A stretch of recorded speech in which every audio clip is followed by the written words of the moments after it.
کر رہا. یہی مثال خود رسول کریم علیہ الصلوۃ والسلام نے دی. کتنی پیاری تمثیل ہے. مسئلہ آپ نے واضح کیا. اسی لیے مولانا مودودی رحمۃ اللہ علیہ کا ہم نے پڑھا کہ اب جو شخص کہتا ہے کہ حضور کے بعد بھی نبی آ سکتا ہے، اس کی کوئی بات نہیں سنی جاتی. وہ کافر ہی ہونا چاہتا ہے. آپ نے سمجھانے میں کوئی کسر نہیں چھوڑی. اور آپ دیکھیں گے کہ یہ مسئلہ جو ہے کہ میرے بعد نبی نہیں، اس کے لیے 200 سے زیادہ حدیثیں جو ختم النبوت حدیث میں مولانا مفتی محمد شفیع رحمۃ اللہ علیہ نے اکٹھی کر دی.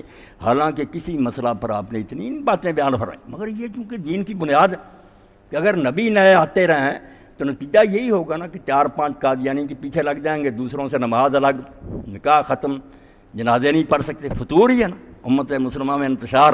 اور اسی کو علامہ اقبال فرماتے ہیں ختم نبوت مسئلہ نہیں، اسلام کی عمارت کی حفاظت ہی سے کہ کوئی مجدد پیدا ہو، کوئی امام پیدا ہو، مگر وہ مسئلہ یہ نہیں کہ ماننے سے کافر نہیں، مومن ہے دوسرے کافر، ایسی بات نہیں. تا نہیں وحدت دست مارود تا بد اسلام راشی برادہ. اس لیے کہ یہ جو ایک بنایا ہے ہمیں صرف رسول اللہ پر ایمان نے بنا.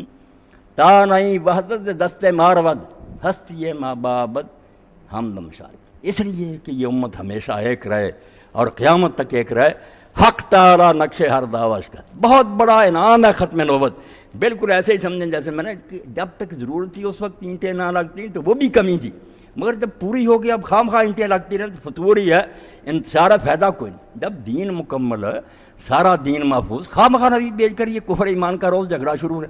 تو فرماتے ہیں اس لیے اللہ پاک نے تابد امت ایک رہ کیا کیا، نقش حق تعالی نقش ہر دعوش کا. مگر ہم نے بھی اس کی قدر نہیں نا کہ ان کا کیا رونا روئے. ہم میں بھی ہے کہ فلاں امام کو نہیں مانتا اس لیے ہمارا بھائی نہیں، یہ دوسرے مسلک کا، یہ فلاں حضرت کی بیعت نہیں اس لیے نہیں. وہی جھگڑا کہ وہ نبی کہہ دیتے ہیں، فتنہ وہی ہے کہ بھائی رسول اللہ کو مانتا آپ صبر نہیں کرتے. آپ کسی نیک آدمی کو ماننا چاہتے ہیں مانتے پھرے، مگر اس نیک کو ماننا دین تو نہیں نا. آپ کا حسن زانہ کہ مولانا مودودی صاحب نے دین کی خدمت کی، بسم اللہ. دوسرا کہتا نہیں کوئی نہیں، وہ عالم نہیں تھے، کوئی بات نہیں، حضور کو مانتا ہے.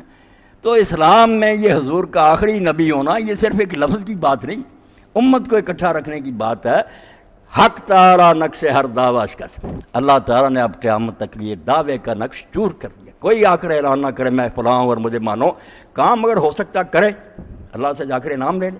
لوگوں کو تنگ نہ کرے کہ میرا یہ منصب ہے، لوگوں میری بیعت کرو، میرے جھنڈے کے نیچے آ جاؤ ورنہ اسلام نہیں. ایسی کوئی بات نہیں. حق تعالی نقش ہر دعوی اشکس تابد اسلام را شیرازہ. ایسی شیرازہ بندی ہو گئی کہ اب اس کتاب کے ورق جو ہیں الگ الگ نہیں ہو سکتے. انعام ہو گیا اللہ کا، بس آخری نبی مانتے ہو بسم اللہ. اختلاف کرو، آپ کی تعلیم کو سمجھنے میں کوئی اختلاف بھی ہو جائے، کوئی کہتا ہے اس کا معنی یہ ہے، اس حدیث کا مفہوم یہ ہے، یہ چیز آپ نے پہلے کہی ہے، یہ بات کوئی بات نہیں. مرکز تو ایک نا، سارا لوگوں کا قبلہ ایک ہے، حضور کی طرف جا رہا ہے، اپنی اپنی تحقیق.